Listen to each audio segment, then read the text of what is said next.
ಆಶಾ ಪಾಟೀಲ್,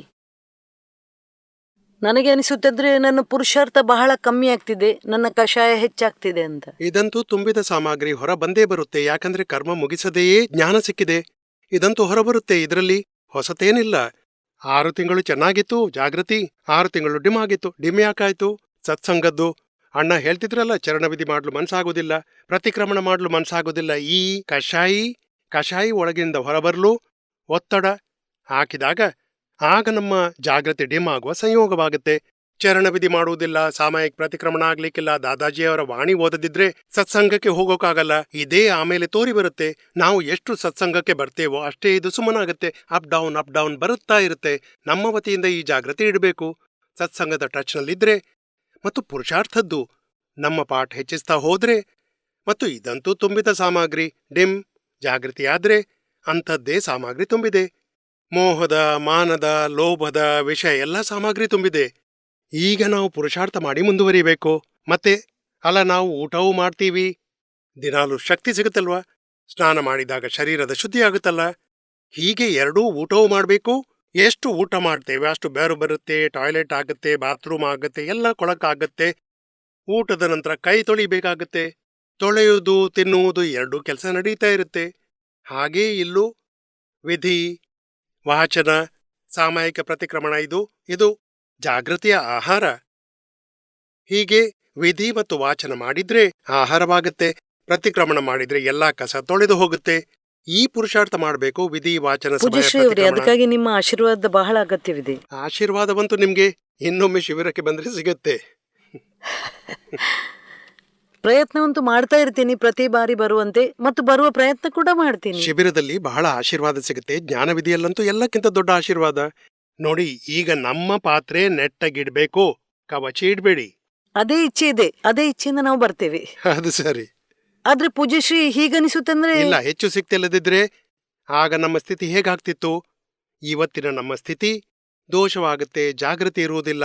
ದಾದಾಜಿ ಸಿಕ್ತಿಲ್ಲದಿದ್ರೆ ಅದಕ್ಕಿಂತ ತುಂಬಾ ಚೆನ್ನಾಗಿದೆ. ತುಂಬಾ ಚೆನ್ನಾಗಿದೆ. ಸರಿ, ಅದೇ ಮಾತನ್ನು ಹಿಡಿದು ನಡೀರಿ. ನಾವಂತೂ ಸ್ವಲ್ಪ ಮಳೆ ಬಂದ್ರೆ ಅರೇ ಇನ್ನೇನಾಗುತ್ತೆ, ಮುಗೀತು, ಸತ್ಸಂಗ ಸಿಗ್ಲಿಕ್ಕಿಲ್ಲ, ನಾನು ಹೊರಟು ಹೋಗ್ತೀನಿ. ಅರೇ, ಇಷ್ಟೊಂದು ಭಾವ ಯಾಕೆ ಕೆಡಿಸ್ತೀರಾ?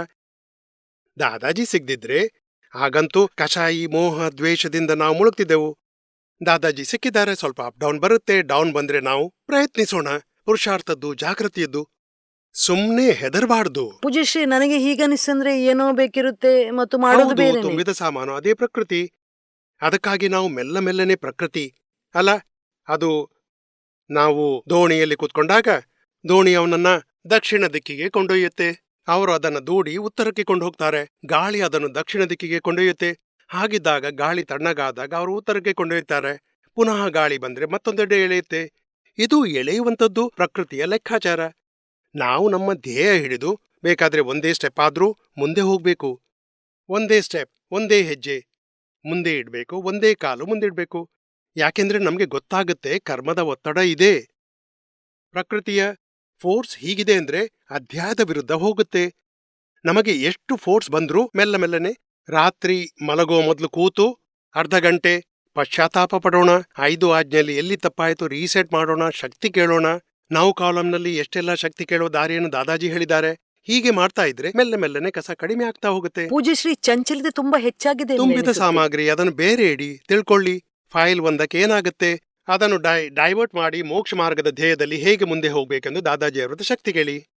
ಜಯ ಸಚ್ಚಿದಾನಂದ ಪೂಜ್ಯಶ್ರೀ, ನಾನು ಪಾರಾಯಣ ಅಟೆಂಡ್ ಮಾಡಿದ ಬಳಿಕ ತುಂಬಾ ಸಂಪೂರ್ಣ ದಿನ ನಿಮ್ಮಲ್ಲೇ ಚಿತ್ತ ಪೂರ್ಣ ದಿವಸ ದಾದಾ ಭಗವಾನರಲ್ಲೇ ಇರುತ್ತೆ. ಟಿವಿಯಲ್ಲೂ ನೋಡ್ತೀವಿ, ವಾಚನವೂ ಬಹಳ ಮಾಡ್ತೀವಿ. ಆದ್ರೆ ಹೇಳ್ತಾರಲ್ಲ, ವಿಧಿ, ವಾಚನ, ಸಾಮಾಯಿಕ ಪ್ರತಿಕ್ರಮಣ ಎಲ್ಲ ಇರಬೇಕು ಅಂತ. ಅದು ವಿಧಿ ಆಗುವುದಿಲ್ಲ. ಅದಕ್ಕಾಗಿ ನಾನು ಬೇರೆ ಬೇರೆ ಉಪಯೋಗ ಮಾಡಿದೆ. ಜೋರಾಗಿ ಮಾತಾಡೋದು, ಗಾರ್ಡನ್ ಅಲ್ಲಿ ತಿರುಗಾಡಿಯೂ ನೋಡಿದೆ. ಹೀಗೆ 1-2 ಸೆಂಟೆನ್ಸ್ ಮಾತ್ರ ಬರುತ್ತೆ. ಪ್ರಾಪ್ತ ಮನ ವಚನ ಕಾಯ ದುಃಖವಾಗಬಾರ್ದು. ಅದೇ ಸಂಪೂರ್ಣ ಚರಣವಿಧಿ ನಿಯಮಿತ ಮಾಡಬೇಕು. ಪುಸ್ತಕವನ್ನು ಕಿಸೆಯಲ್ಲಿಟ್ಕೋಬೇಕು, ಓದ್ಬೇಕು. ಆಯ್ತು, ಚರಣವಿಧಿ ನೆನಪಿರುವುದಿಲ್ಲ ಆದ್ರೆ ಹೀಗೆ ಓದ್ಕೊಳ್ಳಿ, ಚಿಂತಿಲ್ಲ. ಅಲ್ಲ, ಅದು ಕೂಡ ಅದರಲ್ಲೂ ಕೆಲವರು ಏನ್ ಮಾಡ್ತಾರೆ, ನಿರೂಮರ ಕ್ಯಾಸೆಟ್ ಐಪಾಡ್ ನಲ್ಲಿ ಕೇಳ್ತಾರೆ, ಐಫೋನ್ ನಲ್ಲಿ ಹಾಕೊಂಡು ಕೇಳ್ಕೋತಾರೆ. ಅದರಿಂದಲೂ ಸ್ವಲ್ಪ ಆದ್ರೂ 20 ನಿಮಿಷ 15 ನಿಮಿಷವಾದ್ರೂ ಉಪಯೋಗವಾಗುತ್ತೆ. 5 ನಿಮಿಷ ಹಾಳಾದ್ರೂ ಚಿಂತಿಲ್ಲ. ಆದ್ರೆ ಎಷ್ಟು ಉಳಿಯುತ್ತೆ ಅಷ್ಟಾದ್ರೂ ನಮ್ಮ ಆತ್ಮಕ್ಕಾಯ್ತು. ಆದ್ರೆ ನಿಯಮಿತವಾಗಿ ಆಗ್ತಾ ಇಲ್ಲ. ಚಿಂತಿಲ್ಲ ಬಿಡಿ, ಆ ನಿಯಮಿತೆಯಿಂದ ಮಾಡ್ತಾ ಇರಿ. ನಿಯಮ ಆಗತ್ತೆ. ವಾರದಲ್ಲಿ 3 ಬಾರಿ ಆಗ್ಬೇಕು, 5 ಬಾರಿ ಆಗ್ಲೇಬೇಕು. ಹಾಗೆ ನೋಡಿ, ಒಮ್ಮೆ ಆದ್ರೆ ಅದರ ಆವರಣ ಮುರಿಯುತ್ತೆ. ಹೇಳುವುದ್ರಿಂದಲೇ ಆವರಣ ಮುರಿಯುತ್ತೆ, ಜಾಗೃತಿ ಹೆಚ್ಚುತ್ತೆ. ಭಾವವಂತೂ ಇದೇ ಇರುತ್ತೆ ಅಂದ್ರೆ ಚರಣವಿಧಿ ಆಗ್ಲಿ. ನಿರುಮಾರಿಗೆ ದಾದಾಜಿಯಿಂದ ಜ್ಞಾನವಿಧಿ ಸಿಕ್ಕಾಗ ಒಂದೊಂದು ಸೆಂಟೆನ್ಸ್ 24 ಗಂಟೆ ಅಲ್ಲ, 50-100 ಗಂಟೆವರೆಗೆ ಒಂದೇ ವಾಕ್ಯ. ಸ್ಥೂಲ ಸಂಯೋಗ, ವಾಣಿಯ ಸಂಯೋಗ, ಪರವಿದೆ, ಪರಾಧೀನವಿದೆ. ಎಷ್ಟೊಂದು ಅನಾಲಿಸಿಸ್ ಆಗ್ತಾ ಇರ್ತಿತ್ತು. ಒಂದೊಂದು ಚರಣವಿಧಿಯ ವಾಕ್ಯಗಳು. ನನಗೂ ಅದೇ ಅನುಭವ ಆಗಿತ್ತು. ಜ್ಞಾನವಿಧಿ ಆದ್ಮೇಲೆ ಚರಣವಿಧಿ ನನ್ನ ಕೈಗೆ ಬಂತು. ಇದಂತೂ ಇಷ್ಟು ದೊಡ್ಡದಿದೆ, ಇಷ್ಟೊಂದು ಪವರ್ಫುಲ್ ಮಾತುಗಳು. ಇಡೀ ದಿನ ಒಂದೇ ವಾಕ್ಯವನ್ನು 25, 50 ಬಾರಿ ಅದರ ಮಂಥನ ಆಗ್ತಾ ಇತ್ತು. ಅದೇ ನನ್ನಿಂದಲೂ ಆಗ್ತಿದೆ. ನೀವು ಆಮೇಲೆ ನಾವು ಕಾಲಂ ನನ್ನ ಕೈಗೆ ಬಂತು. ಅರೇ, ಇದಂತೂ ಬಹಳ ಉಚ್ಚವಾದ್ದು. ಅದು 3, 4, 5 ವರ್ಷದವರೆಗೆ ಆರಾಧನೆ ಆಗ್ತಾ ಹೋಯ್ತು. ಯಾಕೆಂದ್ರೆ ನಾನು ಹೀಗೆ ಎಷ್ಟೊಂದು ವ್ಯಾಲ್ಯೂಬಲ್ ವಸ್ತು ಈ ಸಂಸಾರದಲ್ಲಿ ಕಲಿಯುಗದ ಟೈಮ್ನಲ್ಲಿ ನಮಗೆ ಸಿಕ್ತು. ನಾನೆಷ್ಟು ಮೋಹಿತನಾದೆ. ಎಷ್ಟೊಂದು ಉಚ್ಚವಾದ ಮಾತುಗಳು ದಾದಾಜಿದ್ದು. ಹಾಗಾದ್ರೆ ಇದು ಎಷ್ಟು ಸಾಧ್ಯವೋ ಅಷ್ಟು ಆಗುವಷ್ಟು ಮಾಡಿ. ಆಗದಿದ್ರೆ ಅದಕ್ಕೆ ಶಕ್ತಿ ಕೇಳಿ, ದುಃಖಿಯಾಗಬೇಡಿ. ಮತ್ತು ಆಗೋದಿಲ್ಲ, ಇದಾಗುದಿಲ್ಲ ಹೀಗೆ ಮಾಡಿದ್ರೆ ಆವರಣ ಹೆಚ್ಚಾಗುತ್ತೆ. ಅದರ ಬದಲು ದಾದಾಜಿ ಇದಾಗ್ತಿಲ್ಲ, ಆಗುವಂತೆ ನನಗೆ ಶಕ್ತಿ ಕೊಡಿ, ಇದೂ ಆಗ್ಲಿ, ಹಾಗೆ ನನಗೆ ಶಕ್ತಿ ಕೊಡಿ. ಹಾಗೆ 5 ಬಾರಿಯಾದ್ರೂ ಶಕ್ತಿಯಾದ್ರೂ ಕೇಳಿ. ನೆಗೆಟಿವ್ ಚಿಂತನೆ ಮಾಡಿದ್ರೆ ಆವರಣ ಕೂಡ ಹೆಚ್ಚಾಗುತ್ತೆ ಮತ್ತು ಅಂತರಾಯ ಕೂಡ ಹೆಚ್ಚಾಗುತ್ತೆ. ಆಗುದಿಲ್ಲದಿದ್ರೆ ಬಿಟ್ಬಿಡಿ, ಎಷ್ಟು ಆಗುತ್ತೋ ಅಷ್ಟು ಮಾಡಿ. ಆಗದಿರುವುದಕ್ಕೆ ನೀವು ಶಕ್ತಿ ಕೇಳಿ ಮತ್ತು ಬೇರೆಯಾಗಿಟ್ಟು ಕೇಳಿ. ಬನ್ನಿ ಲಲಿತ್ರವರೇ, ಕೇಳಿ ಶಕ್ತಿ. ಹೀಗೆ ಉಪಾಯ ಮಾಡಬೇಕು. ಏನು, ಒಂದು ಕನ್ನಡದಲ್ಲಿ ಗಾದೆ ಇದೆ, ಬಾಯಾರಿದವ ಬಾವಿ ಹತ್ರ ಹೋಗ್ತಾನೆ. ಆದ್ರೆ ಇಲ್ಲಂತೂ ಇಷ್ಟೊಂದು ಆನಂದವಾಗ್ತಿದೆ ಅಂದ್ರೆ ಬಾವಿಯೇ ಬಾಯಾರಿದವನ ಹತ್ರ ಬಂದಿದೆ. ಪುಣೆ ನಗರ ಧನ್ಯವಾಯಿತು ಇದರಿಂದ. ಜಯ ಸಚ್ಚಿದಾನಂದ. ತುಂಬಾ ಚೆನ್ನಾದ ಮಾತು. ಜಯ ಸಚ್ಚಿದಾನಂದ. ನಾನು ಸತ್ಯವೀರ ಮಾತಾಡ್ತಿದ್ದೀನಿ. ಕಾರವಾರದಿಂದ, ಕರ್ನಾಟಕದಿಂದ ಬಂದಿದ್ದೀನಿ. ಹೇಳಿ. ನನ್ನ ಪ್ರಶ್ನೆ ಏನಂದ್ರೆ, ನನಗೆ ಫೈಲ್ಗಳೊಂದಿಗೆ ಬಹಳ ಘರ್ಷಣೆ ಆಗ್ತದೆ.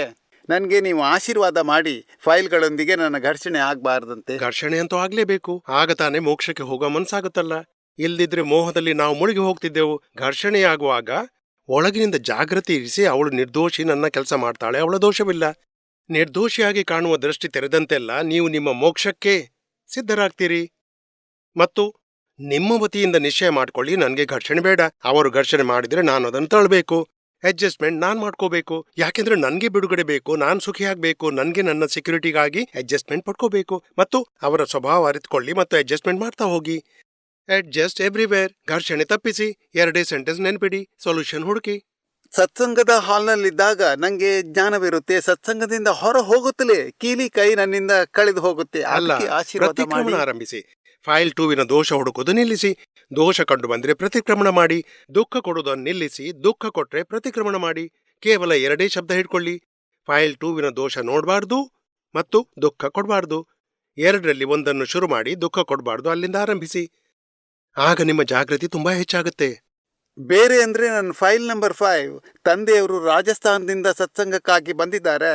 ನಾನು ಇಲ್ಲಿ ಉಪಸ್ಥಿತರಿದ್ದ ಮಹಾತ್ಮರುಗಳ ಪರವಾಗಿ ನಾನು ಅವರಿಗೆ ಧನ್ಯವಾದ ಅರ್ಪಿಸ್ತೇನೆ ಮತ್ತು ನಾನು ಅವರಿಂದ ಕ್ಷಮೆ ಕೂಡ ಕೇಳ್ತೇನೆ. ಒಂದು ವೇಳೆ ನಾನು ಜೀವನದಲ್ಲಿ ಅವರಿಗೆ ತುಂಬಾ ಕಷ್ಟ ಕೊಟ್ಟಿದ್ರೆ ಇಲ್ಲಿ ಉಪಸ್ಥಿತರಿದ್ದ ಎಲ್ಲ ಮಹಾತ್ಮರುಗಳ ಮುಂದೆ ನಾನು ಅವರಿಂದ ಪ್ರತಿಕ್ರಮಣ ಮಾಡ್ತೇನೆ ಮತ್ತು ಅವರಿಂದ ತುಂಬಾ ಕ್ಷಮೆ ಅವರ ಕೇಳ್ತೀನಿ. ಹತ್ತಿರ ಹೋಗಿ ತಲೆ ಬಾಗಿಸಿ ಕಾಲು ಮುಟ್ಟಿ ಕ್ಷಮೆ ಕೇಳಬೇಕು.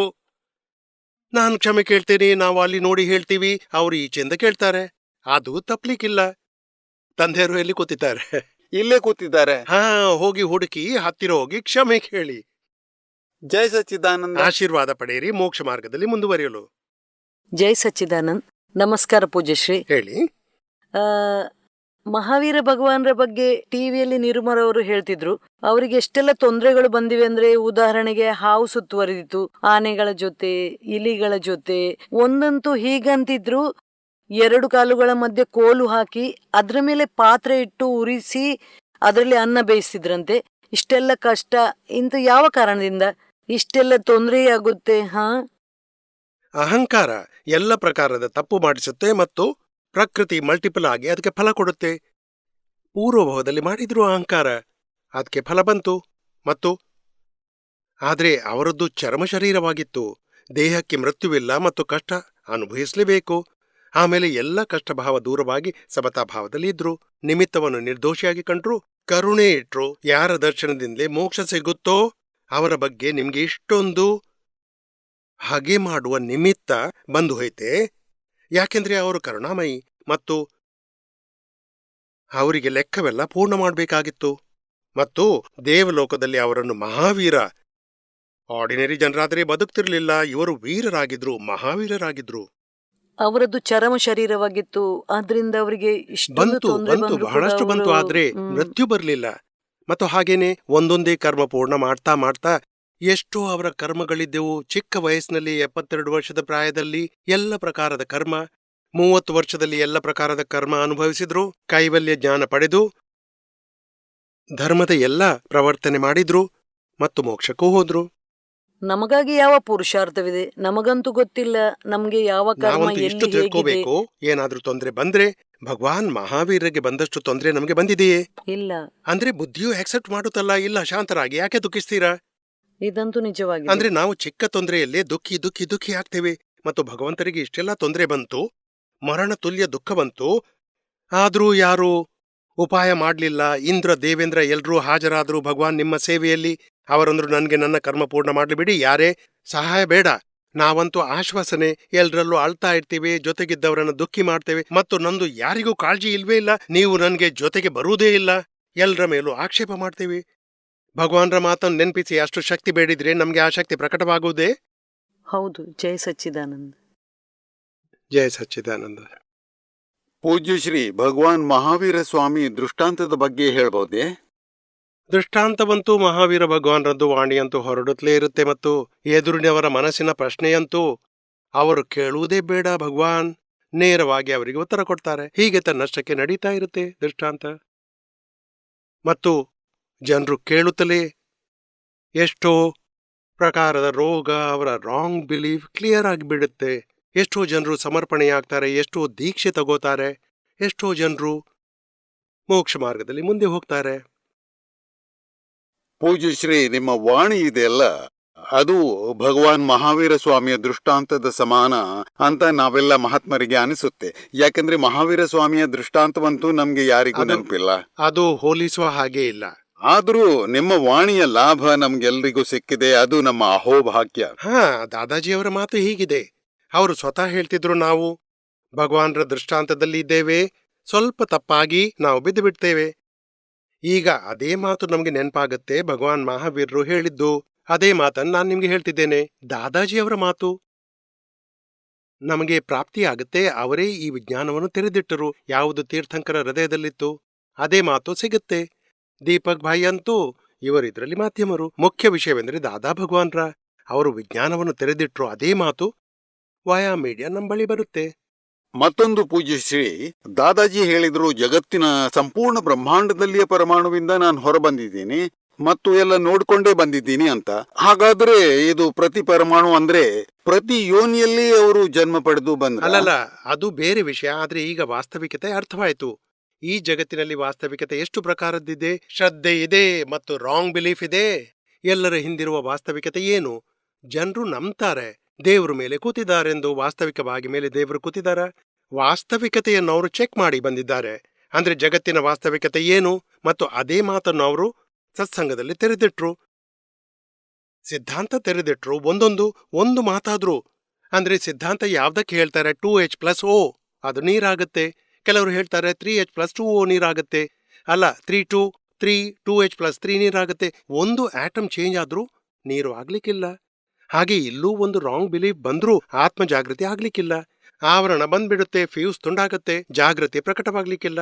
ದಾದಾಜಿಯವರ ಅವಿರೋಧಾಭಾಸ ಸಿದ್ಧಾಂತವನ್ನು ತೆರೆದ್ರು. ಎಷ್ಟು ಅವಿರೋಧಾಭಾಸ ಇದೆ ಅಂದ್ರೆ ಸಾವಿರಾರು ಪ್ರಶ್ನೆಗಳನ್ನು ಜನರು ದಾದಾಜಿಯವರನ್ನು ಕೇಳಿದ್ರು. ಒಂದೂ ಮಾತು ಕೂಡ ಕಾಂಟ್ರಾಡಿಕ್ಷನ್ ಆಗ್ಲಿಲ್ಲ. 20 ವರ್ಷಗಳ ಬಳಿಕವೂ ಪುನಃ ಕೇಳಿದ್ರೆ ಅದೇ ಮಾತನ್ನು ಸಮರ್ಥನೆ ಸಿಗ್ಬಹುದು. No contradiction at all. ಅವರ ಮೊದಲ ಆಪ್ತವಾಣಿಯಲ್ಲಿ ಓದಿ, ಇವತ್ತು ಹೊರಡುವ ಆಪ್ತವಾಣಿಯಲ್ಲಿ ಓದಿ, ದಾದಾಜಿಯವರ ವಾಣಿಯಲ್ಲಿ ಯಾವುದೇ ವಿರೋಧಾಭಾಸವಿಲ್ಲ. ಈ ಸಿದ್ಧಾಂತವನ್ನು ತೆರೆದ್ರು, ಅವರು ಇದನ್ನು ನೋಡಿದ್ರು. ಹಾಗೆ ಏನ್ ನೋಡಿರ್ಬೇಕು? ಅದಕ್ಕೆ ಇಂಥ ವಾಣಿ ಹೊರಬಂತು, ಸಿದ್ಧಾಂತಿಕ ವಾಣಿ, ಅವಿರೋಧಾಭಾಸ ಮತ್ತು ಶಾದವಾಸ ವಿತರಾಗವಾಣಿ.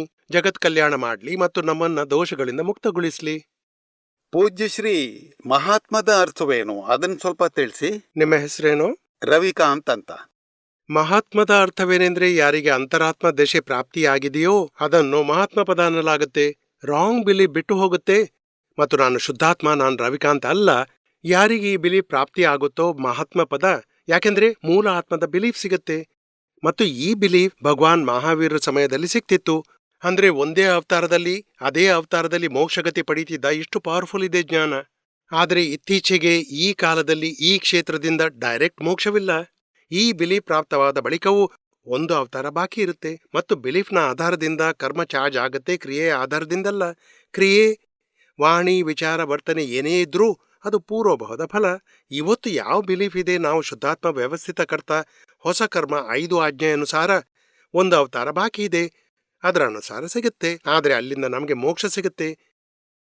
ಈ ಆಜ್ಞೆಯನ್ನು ಯಾರು ಪಾಲಿಸ್ತಾರೋ ಅದು ಮಹಾತ್ಮ ಪದ.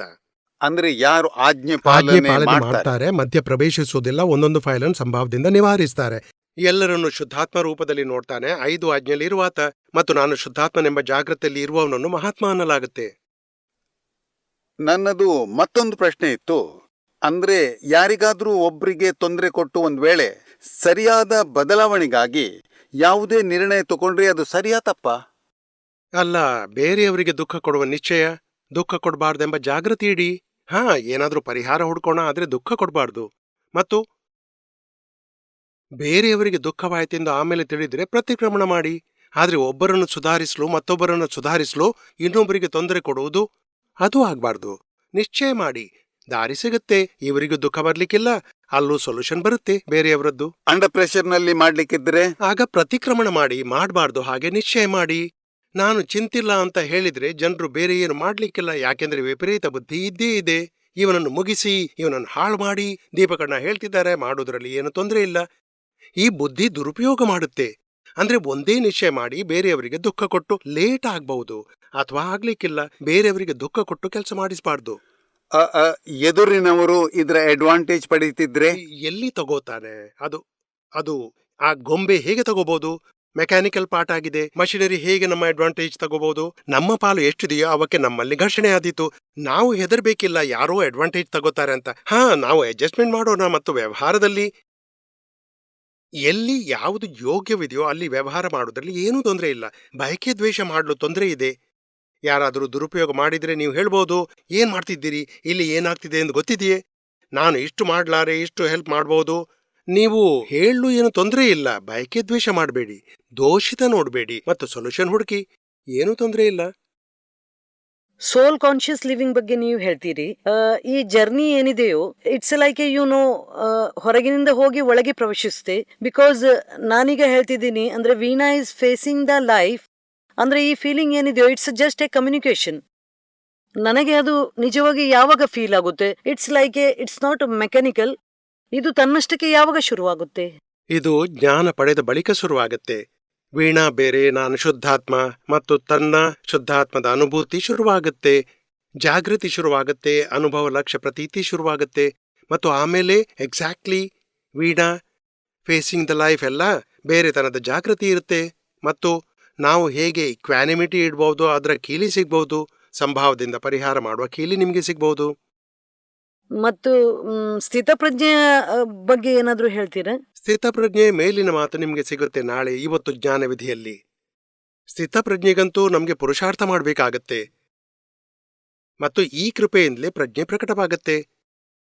ಪ್ರಜ್ಞೆ ಅಂದ್ರೆ ವಿನಾಶಿ ಮತ್ತು ಅವಿನಾಶಿಯನ್ನು ನಿರಂತರ ಬೇರೆಯಾಗಿಡಿ. ಅವಿನಾಶಿಯಲ್ಲಿ ತಮ್ಮನ್ನು ಸ್ಥಿರ ಮಾಡಿ, ವಿನಾಶಿಯಲ್ಲಿ ನಮ್ಮನ್ನು ಮುಕ್ತವಾಗಿಡಿ.